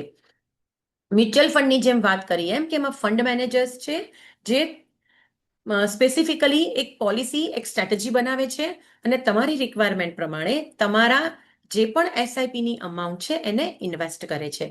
હવે મ્યુચ્યુઅલ ફંડની વાત કરીએ તો મ્યુચ્યુઅલ ફંડમાં બેનિફિટ્સ શું છે? સૌથી પહેલા તો કે એકદમ લો કોસ્ટ છે. મ્યુચ્યુઅલ ફંડમાં ઇન્વેસ્ટ કરવા માટે એ લોકોનું જે કમિશન છે એને આપણે એક્સપેન્સ રેશિયો કહીએ, એ છે જનરલી 0.2, 1, 1.5%, 1.8%, 2% સુધી હોય છે. ઓકે, તો ઘણી લો કોસ્ટ હોય છે અને એ કોસ્ટ પણ કેટલી હશે એ તમને પહેલેથી કહી દેવામાં આવે છે, તમે એના ડોક્યુમેન્ટ્સમાં ચેક કરી શકો છો. પ્લસ બીજું જે ઇમ્પોર્ટન્ટ એલિમેન્ટ છે એ છે કન્વિનિયન્સી, કે તમે બહુ જ નાની અમાઉન્ટથી પણ ઇન્વેસ્ટમેન્ટ શરૂ કરી શકો છો. મ્યુચ્યુઅલ ફંડમાં બે રીતે ઇન્વેસ્ટમેન્ટ થાય છે. એક તો SIP, systematic investment plan. Systematic investment plan એટલે કે દર મહિને રેગ્યુલર તમે અમુક એક સ્પેસિફિક અમાઉન્ટ તમારા મ્યુચ્યુઅલ ફંડના ખાતામાં ટ્રાન્સફર કરો છો, જે મ્યુચ્યુઅલ ફંડ વાળા તમારી તરફથી ઇન્વેસ્ટ કરે છે તમારા ઓપ્શન્સ પ્રમાણે. ઇક્વિટીમાં ઇન્વેસ્ટ કરવાનું છે, ડેટ કેવી રીતે છે, ક્લોઝ એન્ડેડ છે, ઓપન એન્ડેડ છે, લાઇક વાઇઝ. ઓકે, તો આમાં જે એસઆઈપી છે 100 રૂપિયા, 250 રૂપિયા, 500 રૂપિયા, 1000 રૂપિયાથી પણ શરૂ થઈ શકે છે. અને આ એસઆઈપી માં તમને બેનિફિટ મળે છે કમ્પાઉન્ડ ઇન્ટરેસ્ટનું. તો બહુ નાની અમાઉન્ટથી તમે ઇન્વેસ્ટમેન્ટ સ્ટાર્ટ કરી શકો છો. બીજું છે પ્રોફેશનલ મેનેજમેન્ટ. જે તે મ્યુચ્યુઅલ ફંડના એમ્પ્લોઈઝ છે એ લોકોની મ્યુચ્યુઅલ ફંડની એક્ઝામ ક્લિયર હોય છે, પ્લસ એનું જે મેનેજમેન્ટ છે એ પ્રોફેશનલ દ્વારા કરવામાં આવે છે. એટલે તમને કોઈ એમાં બીજા કોઈ ડાઉટ્સ જાય કે કંઈ સ્કેમ થઈ જશે કે એવું જનરલી ઓછું જોવા મળે છે, નથી જોવા મળતું. બીજું છે રિસ્ક ડાયવર્સિફિકેશન. તમારું રિસ્ક ડાયવર્સિફાઈડ હોવું જોઈએ. જેમ કે આપણે હમણાં પ્રાયોર સ્લાઇડ્સમાં જોયું કે અલગ અલગ એસેટ ક્લાસ છે, એમાં હું ઇન્વેસ્ટ કરું છું. તો મ્યુચ્યુઅલ ફંડમાં તમારી પાસે ઓપ્શન પણ અવેલેબલ છે કે તમે ડેટ ઇન્સ્ટ્રુમેન્ટમાં ઇન્વેસ્ટ કરી શકો છો, તમે ઇક્વિટી મ્યુચ્યુઅલ ફંડમાં ઇન્વેસ્ટ કરી શકો છો. એની સાથે સાથે તમે મલ્ટી કેપ ફંડમાં, જેમ કે આજે તમારે ઇક્વિટીમાં ઇન્વેસ્ટ કરવું છે, ઓકે, ઇક્વિટીમાં ઇન્વેસ્ટ કરવા માટે બી 3 પ્રકારની કંપનીઓ છે, લાર્જ કેપ, સ્મોલ કેપ અને મિડ કેપ. બરાબર. લાર્જ કેપ કંપનીઝ એટલે શું કે જે ટોપ 100 કંપનીઝ છે, તો એમાં ઇન્વેસ્ટમેન્ટ કરી શકાય. સ્મોલ કેપ અથવા તો મલ્ટી કેપમાં કરો તો 3 માં ઇન્વેસ્ટમેન્ટ થઈ જાય. તો મ્યુચ્યુઅલ ફંડ્સમાં તમારી ઓપ્શન પ્રમાણે ઇન્વેસ્ટમેન્ટ સ્ટ્રેટેજી સેટ કરવામાં આવે છે, અને જે પણ ઇન્વેસ્ટમેન્ટ સ્ટ્રેટેજી સેટ કરે છે એ લોકો પ્રોફેશનલ્સ છે અને એક્સપર્ટ્સ છે માર્કેટના. પ્લસ મ્યુચ્યુઅલ ફંડ્સનું પૂરું સેક્ટર જે છે એ સેબી દ્વારા રેગ્યુલેટ કરવામાં આવે છે. તો સેબી જ્યાં છે ત્યાં આપણને જનરલી ભય ઓછો રહે છે, પ્લસ ટ્રાન્સપરન્ટ છે. તમે મ્યુચ્યુઅલ ફંડમાં તમારું ઇન્વેસ્ટમેન્ટ સ્ટાર્ટ કર્યું, તમે જે તે કંપની સાથે કે જે તે મ્યુચ્યુઅલ ફંડ સાથે ઇન્વેસ્ટમેન્ટ કરો છો, એની એપ ડાઉનલોડ કરો છો કે જે તે ટ્રેડિંગ એપમાંથી કરો છો, એપમાં તમે ચેક કરો એટલે તમને ખ્યાલ આવે કે તમારી કેટલી એસઆઈપી અત્યાર સુધીમાં ભેગી થઈ છે, ક્યાં ઇન્વેસ્ટ થયા છે, એના પર તમને કેટલું રિટર્ન્સ મળ્યું છે, એ બધું જ તમને અહીંયા ટોટલ ખબર પડી શકે છે. પ્લસ લિક્વિડિટી મળે છે. ધારો કે તમે ઓપન એન્ડેડ મ્યુચ્યુઅલ ફંડમાં ઇન્વેસ્ટ કર્યું, તો ઓપન એન્ડેડ મ્યુચ્યુઅલ ફંડમાં તમારી કોઈ પણ મેડિકલ કે સોશિયલ ઇમરજન્સી માટે તમે ગમે ત્યારે એ પૈસા વિથડ્રો કરી શકો છો. વિધિન 24 to 48 અવર્સ તમે એક એપ્લિકેશન આપો, એટલે વિધિન 24 to 48 અવર્સ તમે પૈસાને વિથડ્રો કરી શકો છો. ઘણીવાર એવું થાય ને કે ઘરમાં કોઈ મેડિકલ ઇમરજન્સી આવે, તો એ મેડિકલ ઇમરજન્સી માટે અમુક લાખ રૂપિયા જોઈએ છે, પણ અચાનક ક્યાંથી મારે ભેગા કરવા, તો હું વિથડ્રો કરી શકું છું. અને જ્યારે ઘણી બધી વાર એવું હોય ને કે ઇન્સ્યોરન્સ છે તમારું, પણ ઇન્સ્યોરન્સ તમને રીઇમ્બર્સમેન્ટ છે, તો જ્યારે તમને રીઇમ્બર્સ થાય ત્યારે એ પૈસા તમે અગેન મ્યુચ્યુઅલ ફંડમાં એડ ઓન કરી શકો. તો ઘણા બધા બેનિફિટ્સ છે મ્યુચ્યુઅલ ફંડમાં ઇન્વેસ્ટ કરવાના. તમે એસઆઈપી થી ઇન્વેસ્ટ કરો અથવા તો તમે લમસમ ઇન્વેસ્ટમેન્ટ કરો. લમસમ ઇન્વેસ્ટમેન્ટ એટલે ધારો કે હું કોઈ એક જગ્યાએ જોબ કરી રહી છું અને મને બોનસ મળે છે. ધારો કે મને આ વર્ષે 50,000 કે લાખ રૂપિયાનું બોનસ મળ્યું અને એ મેં ટોટલ એક સાથે એકવાર ઇન્વેસ્ટ કરી લીધું, એને કહેવાય લમસમ ઇન્વેસ્ટમેન્ટ. તો લમસમ અને એસઆઈપી બંને રીતે તમે ઇન્વેસ્ટ કરી શકો છો. ઇન્વેસ્ટમેન્ટ હંમેશા જલ્દી સ્ટાર્ટ કરો અને નાની નાની અમાઉન્ટથી સ્ટાર્ટ કરો, ઓકે. પ્લસ જ્યારે પણ ઇન્વેસ્ટમેન્ટ કરો છો ત્યારે થોડી ઘણી એની એજ્યુકેશન, એનું જેમ વાત કરીએ એમ રિસર્ચ હોવું જોઈએ, ઓકે. હંમેશા સરપ્લસ અમાઉન્ટનું ઇન્વેસ્ટ કરો અને એક ઇન્વેસ્ટમેન્ટ ગોલ રાખો કે એટલીસ્ટ મારી સેલરીના 20 થી 25% ઇન્વેસ્ટમેન્ટ કરીશ. તમારો ડાયવર્સિફાઈડ સ્ટોકનો પોર્ટફોલિયો હોવો જોઈએ, પ્લસ તમારા સ્ટોકનો જે પોર્ટફોલિયો છે ને પીરિયોડિકલી તમે ચેક કરતા રહ્યો, ઓકે. કારણ કે ઘણી બધી વાર એવું થાય કે ઇન્વેસ્ટમેન્ટ ચાલુ કર્યું પછી ભૂલી જ ગયા, ખબર જ ના રહી આપણને. અને જો આપણે કન્ટિન્યુઅસલી એને રિવ્યુ નથી કરતા તો ઘણી બધી વાર કોઈ એવા બી ઇન્વેસ્ટમેન્ટ ઓપ્શન્સ હોય કે જે આપણને સારું રિટર્ન નથી આપી રહ્યા, તો જો રિવ્યુ કરીએ ને તો એને આપણે સ્વિચ કરી શકીએ, ઓકે. પ્લસ ઇમ્પોર્ટન્ટ વસ્તુ છે, જ્યારે પણ ઇન્વેસ્ટમેન્ટની એડવાઇસ લેવા જાઓ છો અથવા તો તમે કોઈની સાથે ઇન્વેસ્ટમેન્ટ કરવા જાઓ છો, તો સેબી રજિસ્ટ્રેશન એનું ચેક કરો. સેબી રજિસ્ટ્રેશન નંબર માંગો, સેબીની વેબસાઇટ પર જઈને એને વેરીફાઈ કરો અને ફક્ત સેબી રજિસ્ટર્ડ એન્ટાઇટી કે ઇન્ડિવિજ્યુઅલ સાથે જ તમારું ઇન્વેસ્ટમેન્ટ કરો, ઓકે. પ્લસ જ્યારે પણ ઇન્વેસ્ટમેન્ટ કરો ત્યારે be logical. Money always goes with the logical decisions, okay. તો ઇમોશન્સ આમાં જો આવ્યા અને તમારું ઇન્વેસ્ટમેન્ટ થયું તો પોસિબલ છે કે તમને લોસીસ થઈ શકે, ઓકે. તમારા ઇન્વેસ્ટમેન્ટને તમે ગેમ્બલિંગ સાથે પ્લીઝ કન્ફ્યુઝ નહીં કરો. ગેમ્બલિંગ કરવામાં આવે છે ત્યારે લોસીસ થાય છે. જો સમજદારીપૂર્વક સમજી વિચારીને લાંબા સમયગાળા માટે ઇન્વેસ્ટ કરો છો તો ઘણા સારા રિટર્ન્સ મળે છે. કોઈએ તમને ટિપ્સ આપી, કોઈના વોટ્સઅપ ગ્રુપમાં તમે એડ થયા, કોઈની ટેલિગ્રામ ચેનલ જોઈન કરી, એ લોકોની ટિપ્સ ફોલો કરીને ઇન્વેસ્ટમેન્ટ કર્યું. આવું બધું જો થશે ને તો પોસિબલ છે કે તમને લોસીસ થઈ શકે. એટલે કોઈની પણ ટિપ્સ કે રેકમેન્ડેશનને બ્લાઇન્ડલી ફોલો નહીં કરો. ઘણી બધી એપ્સ છે ને ઘણી બધી વેબસાઇટ્સ છે, એમાં તમે ચેક કરી શકો છો જે તે કંપનીમાં ઇન્વેસ્ટ કરવા જેવું છે કે નહીં. પ્લસ અનરિયાલિસ્ટિક એક્સપેક્ટેશન નહીં રાખો. રાતોરાત કોઈ કરોડપતિ નથી થઈ જતું. ઓકે, અને આવી જ્યારે આપણે વિચારો હોય ને ત્યારે જ આપણા પૈસા જાય છે. ઓકે, તો ઇમોશન લેસ અને આ બધા જ વસ્તુને ધ્યાનમાં રાખીને ઇન્વેસ્ટમેન્ટ્સ કરો.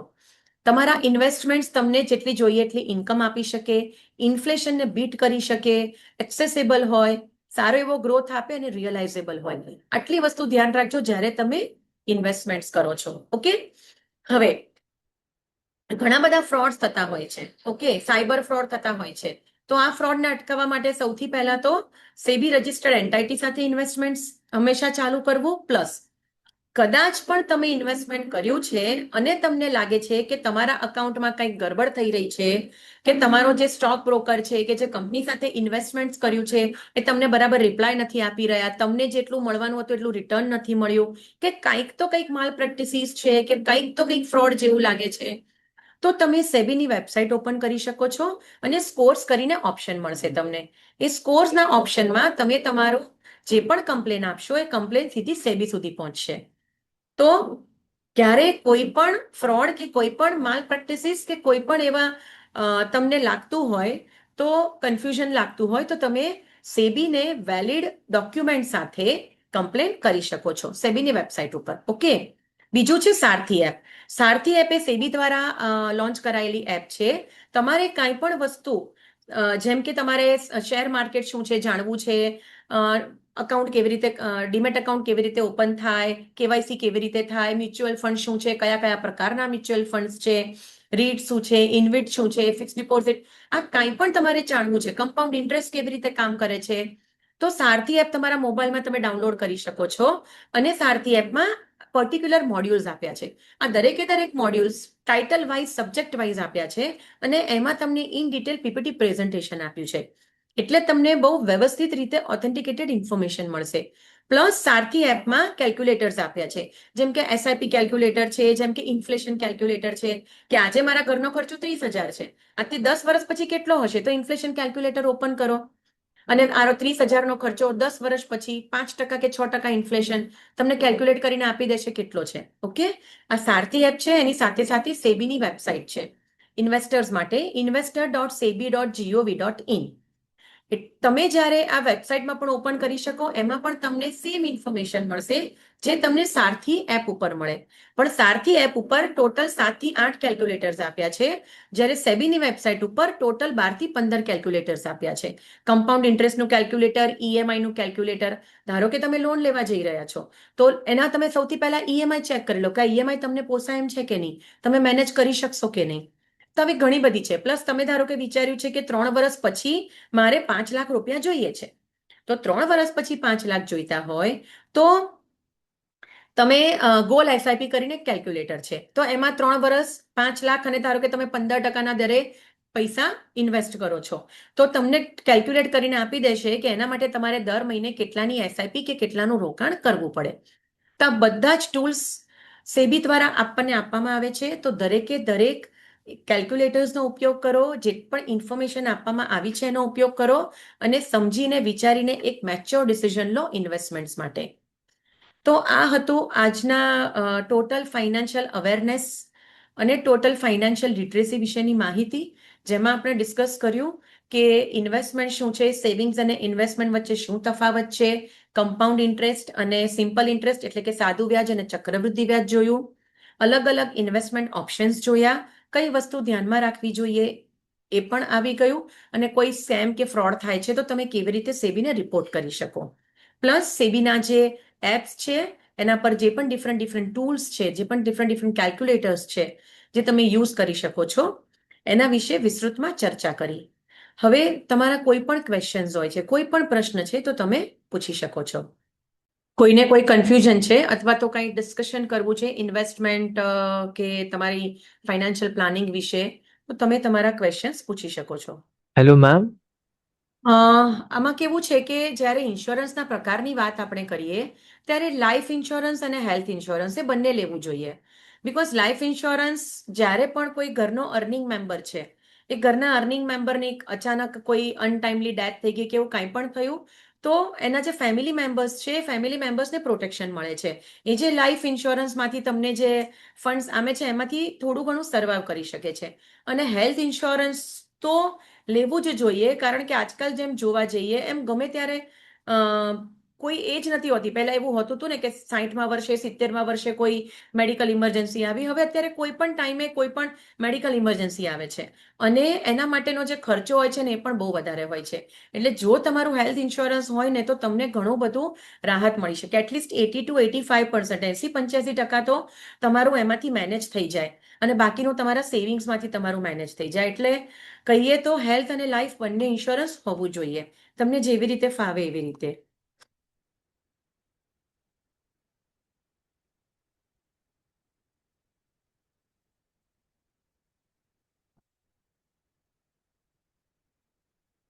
એલટીસીજી જે તમારું છે, હવે તમે ધારો કે ક્યાંક મેં મ્યુચ્યુઅલ ફંડ ઇન્વેસ્ટમેન્ટ કર્યું છે, ઓકે, અને તમારે long term capital gain tax ભરવો પડે છે, તો એ ટેક્સ તો લેવો જ પડે બીકોઝ તમારો ગેઇન છે ઓલરેડી એ. ઓકે, પછી તમે જે રીટેક અલગ વસ્તુ છે અને તમે એલટીસીજી કયા ઓપ્શન્સમાંથી તમને મળ્યું છે એ એક અલગ વસ્તુ છે. ઓકે, પ્લસ તમે જ્યારે પણ તમારી અમાઉન્ટ વિડ્રો કરશો ત્યારે જેટલા પર્સન્ટેજ એલટીસીજી હોય એ કન્સિડર કરવાની. ત્યારે રીટના કયા અલગ અલગ રૂલ્સ રેગ્યુલેશન્સ છે, બીકોઝ પહેલા રીટ હાઇબ્રિડમાં આવતું હતું, હવે ધીમે ધીમે એને ઇક્વિટી ઇન્સ્ટ્રુમેન્ટ તરફ લઈ રહ્યા છે. તો બધા અલગ અલગ પ્રકારના રૂલ્સ અને રેગ્યુલેશન્સ હોય છે જે જ્યારે જ્યારે ને સમયાંતરે બદલતા જાય છે. તો તે તમારા જે ટાઈમે જે પણ હોય એ લાઇકવાઇઝ પણ તમારે યસ ટેક્સ તો ભરવો પડે. ઇન્સ્યોરન્સ માટે હું તમને કોઈ કંપની સજેસ્ટ નહીં કરી શકું બીકોઝ એ વસ્તુ તો નહીં થઈ શકે. અમે તમને નોર્મલ ઇન્ફોર્મેશન આપી શકીએ, પણ કયા પ્રકારનું સારું છે કે કઈ કંપનીનું સારું છે, તો as per SEBI regulations we are not allowed for all this. Ma'am, until we get more questions, I think you can touch upon the key takeaways or the session highlights of the webinar, जो आपको लगता है कि important points है जो attendees को याद रखने चाहिए या फिर ऐसे कुछ. યસ, તો ઇન્વેસ્ટમેન્ટ જ્યારે તમે કરીએ ત્યારે જેમ સરે કીધું કે important points, very very important, early એજમાં ઇન્વેસ્ટમેન્ટ સ્ટાર્ટ કરો. જો તમે ઓલરેડી ઇન્વેસ્ટ કરો છો, તમારા ઘરમાં યંગ જનરેશન છે, પ્લીઝ આસ્ક ધેમ કે 18-20 વર્ષથી ઇન્વેસ્ટમેન્ટ ચાલુ કરી શકાય. હું તો એમ કહું છું કે ઘરમાં બાળકોને જે પોકેટ મની આપીએ ને પોકેટ મનીમાંથી પણ એ લોકો ઇન્વેસ્ટ કરી શકે. અને જ્યાં સુધીમાં એ લોકોનું બીકોમ કે લોકોનું ગ્રેજ્યુએશન પોસ્ટ ગ્રેજ્યુએશન થાય ત્યાં સુધીમાં તો એ લોકોને એક ફંડ ભેગું થઈ જાય. તો શું થાય કે એ લોકોને એક આદત પડી જાય ઇન્વેસ્ટમેન્ટ કરવાની અને ખોટા ખર્ચા એ પ્રમાણે ઓછા થઈ જાય. જો તમે હજી ઇન્વેસ્ટમેન્ટ નથી ચાલુ કરી શક્યું તો રાઈટ ટાઈમ છે. કોઈ દિવસ લેટ નથી થતું હતું ઇન્વેસ્ટમેન્ટ્સમાં. ઓકે, પણ હંમેશા ધ્યાન રાખજો કે જ્યારે પણ ઇન્વેસ્ટમેન્ટ કરો ત્યારે ફક્ત ને ફક્ત ફિક્સ્ડ સિમ્પલ ઇન્ટરેસ્ટ નહીં, કમ્પાઉન્ડ ઇન્ટરેસ્ટ એટલે ચક્રવૃદ્ધિ વ્યાજ તમને મળે એવા ઇન્વેસ્ટમેન્ટ ઓપ્શન્સ તમારા હોવા જોઈએ અને એક બેલેન્સ પોર્ટફોલિયો હોવો જોઈએ. બધું જો તમે ફિક્સ ડિપોઝિટમાં રાખશો કે તમને બીક લાગે છે, તમારે રિસ્ક ઓછું લેવું છે, એટલે તમારે એકદમ સલામત રીતે તમારે ઇન્વેસ્ટમેન્ટ કરવું છે, તો બધું ફિક્સ ડિપોઝિટમાં રાખશો તો તમે એમાંથી રિટર્ન નહીં મળે. અને બધું જ તો તમે શેર માર્કેટમાં રાખશો તો બહુ વધારે પડતો રિસ્કી તમારો પોર્ટફોલિયો થઈ જશે. તો બંનેનું એક કોમ્બિનેશન રાખો. ઓકે, અને પ્લસ એ પણ વસ્તુ છે કે જેટલું રિસ્ક લઈ શકાય ને એટલું જ લો.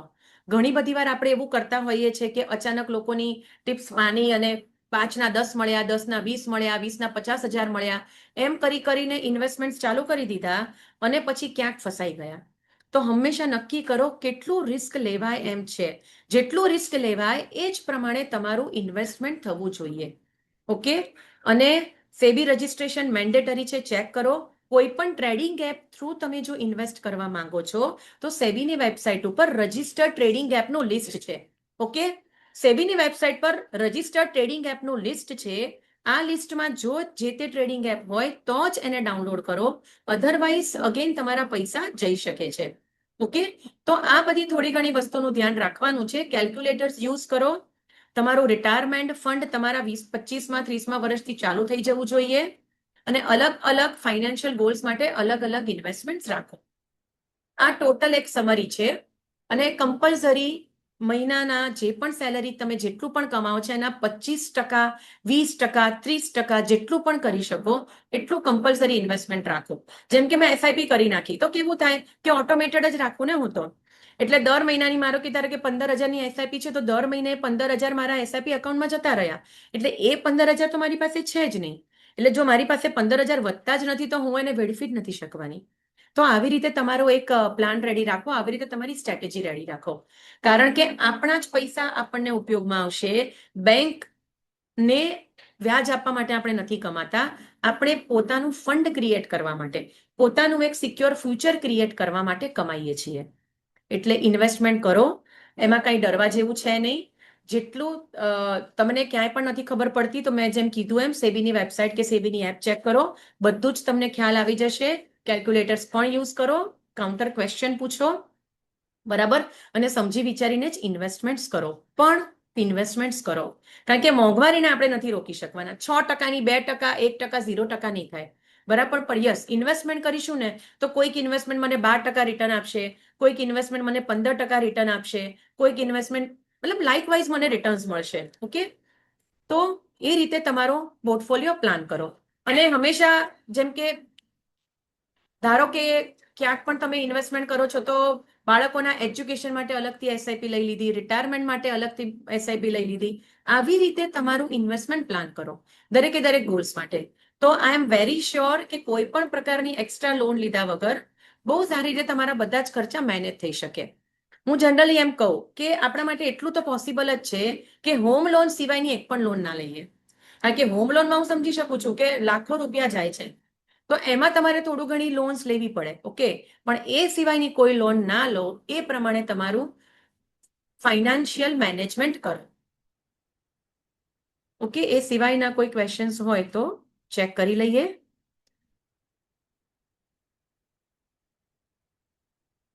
એ તમારા ઓપ્શન ઉપર છે, રેગ્યુલર અને ડાયરેક્ટ. હવે આમાં કેવું છે કે નંબર ઓફ યુનિટ્સ નહીં, પણ એકચ્યુઅલી કેવું થાય કે જ્યારે તમે ડાયરેક્ટ ઓપ્શન્સ લો છો ત્યારે તમે મ્યુચ્યુઅલ ફંડ ડિસ્ટ્રીબ્યુટર થ્રુ નથી જઈ રહ્યા. ઓકે, જ્યારે તમે મ્યુચ્યુઅલ ફંડ ડિસ્ટ્રીબ્યુટર થ્રુ તમે જ્યારે મ્યુચ્યુઅલ ફંડમાં રોકાણ કરો છો ત્યારે મ્યુચ્યુઅલ ફંડ ડિસ્ટ્રીબ્યુટરના પણ અમુક પર્સન્ટેજ હોય છે, તો 1%, 0.7, 0.8 લાઇકવાઇઝ. એટલે એટલું તમારો એક્સપેન્સ વધે છે, એટલો તમારો એક્સપેન્સ રેશિયો વધી જાય છે. એના કારણે શું થાય છે કે તમારી મ્યુચ્યુઅલ ફંડના યુનિટ્સ કે એની જે યુનિટ વેલ્યુ છે ઓછી થઈ જાય છે. પણ એક વસ્તુ એ પણ છે કે ઘણી બધી ટાઈપના મ્યુચ્યુઅલ ફંડ છે સર. ઓકે, તો ઘણી બધી ટાઈપના મ્યુચ્યુઅલ ફંડમાંથી ઘણી બધી વાર આપણને ખબર નથી હોતી કે હું કયા મ્યુચ્યુઅલ ફંડમાં ઇન્વેસ્ટ કરું. તો જો તમે mutual fund distributor through invest કરો છો તો તમને એ તમારા ગોલ્સ પ્રમાણે બહુ પરફેક્ટ વેમાં કહી આપશે, તમને એ તમારા ગોલ્સ પ્રમાણે બહુ પરફેક્ટ વેમાં કહી આપશે કે તમારા ગોલ્સ માટે કયું મ્યુચ્યુઅલ ફંડ સુટેબલ છે.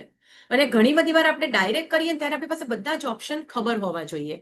કારણ કે ઘણી બધી વાર એવું થાય ને કે હું ચિલ્ડ્રન એજ્યુકેશન માટે મ્યુચ્યુઅલ ફંડ કરું છું, અથવા તો બીજા કોઈ ગોલ માટે મ્યુચ્યુઅલ ફંડમાં રોકાણ કરું છું, અને મેં મારી રીતે મારી ચોઇસથી મારા એનાલિસિસથી કર્યું અને એમાં મને એક્સપેક્ટેડ રિટર્ન કે એક્સપેક્ટેડ ફંડ્સ ના મળ્યા.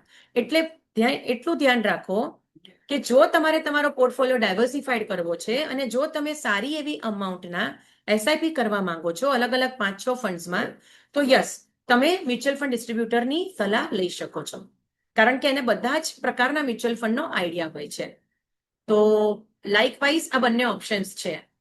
તમને જે પણ સુટેબલ લાગે લાઇકવાઇઝ તમે તમારું ઇન્વેસ્ટમેન્ટ કરી શકો છો.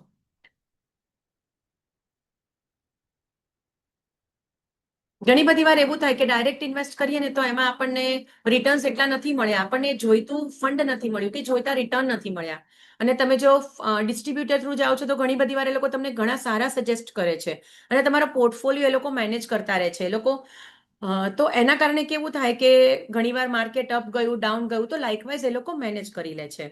પ્લસ એ લોકો કન્ટિન્યુઅસ રિવ્યુ કરતા રહે છે કે કોઈ એક ઓપ્શન એવું છે કે જેમાં રિટર્ન્સ ધાર્યા નથી મળતા. ઓકે, તો ભાઈ હવે એને શું કરવું, એમાં કન્ટિન્યુ રાખવું કે પછી એને ક્યાંક સ્વિચ કરવું, કે તમને સ્ટેપઅપ એસઆઈપીનું ઓપ્શન આપશે કે ભાઈ આ એક મ્યુચ્યુઅલ ફંડ તમારું બહુ સારું થઈ રહ્યું છે, તેમાં 5%નું સ્ટેપઅપ એસઆઈપી કરો, 10%નું સ્ટેપઅપ એસઆઈપી કરો. તો સ્ટેપઅપ એસઆઈપીથી બી શું થશે કે જનરલી આપણી જ્યારે ઇન્કમ વધે ને, સર, ત્યારે જનરલી કેવું હોય કે આપણા ફક્ત ને ફક્ત ખર્ચા જ વધે. મારી સેલરી 5% વધી તો 5% મારા ખર્ચા વધી જાય. પણ એવું નહીં કે 5% સેલરી વધી એમાંથી 2% ખર્ચા વધારો અને 3% ઇન્વેસ્ટમેન્ટ વધારો. આ બધી વસ્તુ જનરલી આપણા આઉટ ઓફ માઇન્ડ થઈ જતી હોય. તો ધારો કે તમે સ્ટેપ અપ એસઆઈપી કરી હોય તો શું થાય કે દર વર્ષે તમે ધારો કે 1000ની કે 10,000ની એસઆઈપી કરી, જસ્ટ એન એક્ઝામ્પલ, એમાં તમે 2%નું, 5%નું, 10%નું જેટલું ફાવે એટલું સ્ટેપ અપ કરી આપો તો કેવું કે ઓટોમેટિકલી તમારી અમાઉન્ટ એસઆઈપીની વધતી જાય છે. એટલે એ જે અમાઉન્ટ વધે છે એના પર પણ તમને કમ્પાઉન્ડ ઇન્ટરેસ્ટ મળે છે. અને આ સ્ટેપઅપ એસઆઈપીના કારણે પણ તમારા ફંડ કન્સિડરેબલી ઘણા વધી જાય છે. એટલે આ બધી જે એડવાઇસીસ છે ને એ લોકો તમને ડિસ્ટ્રીબ્યુટર ઘણી સારી આપી શકે. અને યસ, જો તમને આ બધી જ બહુ પરફેક્ટલી ખબર છે તો you can go for a directly તમે ઇન્વેસ્ટ કરી શકો છો. હા, ઇન્ડેક્સ પણ લોંગ ટાઈમ માટે સારા છે કારણ કે એક પર્ટિક્યુલર ઇન્ડેક્સને ફોલો કરે છે. એને જનરલી લોંગ ટાઈમ માટેના ફંડ કહેવાય, માટે જનરલી લોકો પ્રિફર કરતા હોય છે. એને પેસિવ ફંડ પણ કહેવામાં આવે. જેમ કે મેં ડિસ્કસ કર્યું કે જે તે ઇન્ડેક્સને ફોલો કરે છે. એટલે જેમ જેમ એ ઇન્ડેક્સ ગ્રો કરશે એમ તમારું પોર્ટફોલિયો કે તમારો ફંડ ગ્રો કરશે. Index fund as compare to mutual fund long term માટે સારું, એવું સર કહે છે. યસ, એટલે આમાં કેવું છે કે દરેક અલગ અલગ, જેમ કે તમે લાંબા સમયગાળા માટે તમે ઇન્ડેક્સ ફંડ કરી શકો. આપણે કેવું છે કે એવું નથી કે કોઈ 2 કે 3 કે કોઈ 1 કે 2 મ્યુચ્યુઅલ ફંડમાં ઇન્વેસ્ટ કરીએ. ઓકે, લાંબા સમયગાળા માટે મતલબ લોંગ ટર્મ માટે તમે ઇન્વેસ્ટ કરો છો ને તો પણ તમે ઇન્ડેક્સ ફંડમાં ઇન્વેસ્ટ કરો, તમે ઇક્વિટીમાં પણ ઇન્વેસ્ટ કરો. કારણ કે ઇક્વિટીમાં પણ એવું છે કે જેટલા લાંબા સમયગાળા માટે તમારું રોકાણ થશે એટલું સારા તમને રિટર્ન્સ મળશે ને તમારું રિસ્ક મિનિમાઇઝ થશે. એટલે ઇન્ડેક્સ ફંડ તો રાખો જ, પણ સાથે સાથે ઇક્વિટી છે કે હાઇબ્રિડ પણ રાખો. ઇન્ડેક્સ એટલે ફક્ત ઇન્ડેક્સ નહીં લોંગ ટર્મ માટે, કારણ કે ઇન્ડેક્સ પણ તમને શું કહેવાય કે મોડરેટ તમને રિટર્ન્સ આપે છે. ઓકે, એની સામે તમે જ્યારે હાઇબ્રિડ કે ઇક્વિટી ફંડમાં જાઓ છો તો તમને ઘણું સારું રિટર્ન મળે છે. અને લાંબા સમયગાળા માટે હોય એટલે કેવું છે કે તમારું રિસ્ક થોડું ઘણું મિનિમાઇઝ થઈ જાય છે. કારણ કે લાંબા સમયગાળામાં એક સ્ટેબિલિટી જોવા મળે છે આપણને. તો લાંબા સમયગાળા માટે ઇન્ડેક્સ ફંડ પણ કરી શકાય, ઇક્વિટી પણ કરી શકાય, હાઇબ્રિડ પણ કરી શકાય. ઓકે, તો આવી રીતે એક કોમ્બિનેશન રાખો હંમેશા, ડાયવર્સિફિકેશન. જે આપણે ડિસ્કસ કર્યું ને કે મ્યુચ્યુઅલ ફંડનો બેસ્ટ બેનિફિટ જ એ છે કે ડાયવર્સિફિકેશન મળે છે, અલગ અલગ ઓપ્શન્સ મળે છે તમને. એટલે સર અલગ અલગ રીતે કહેતા હોય. દરેકનું અલગ અલગ એક વ્યૂ પોઈન્ટ હોય છે. તો લાઇકવાઇઝ આપણે ઇન્વેસ્ટમેન્ટ કરી શકીએ, પણ કોઈને બ્લાઇન્ડલી નહીં ફોલો કરો. જેમ કે તમારે રિટાયરમેન્ટ ફંડ ક્રિએટ કરવું છે તો રિટાયરમેન્ટ ફંડ માટે તમે ઇન્ડેક્સનું પણ ઓપ્શન લઈ શકો, તમે ઇક્વિટીનું પણ ઓપ્શન લઈ શકો. ઓકે, તો હવે this is as per your choice.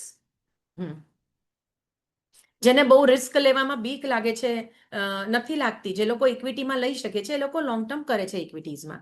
અને ઇક્વિટીઝમાં લોંગ ટર્મમાં ઘણું સારું જનરલી જોવા મળે છે પરફોર્મન્સ. બીજા કોઈ questions? Sahil, if there are no questions, should we wrap up? Yes, ma'am. Yes, I think we can conclude the session. Okay, so thank you so much, everyone here.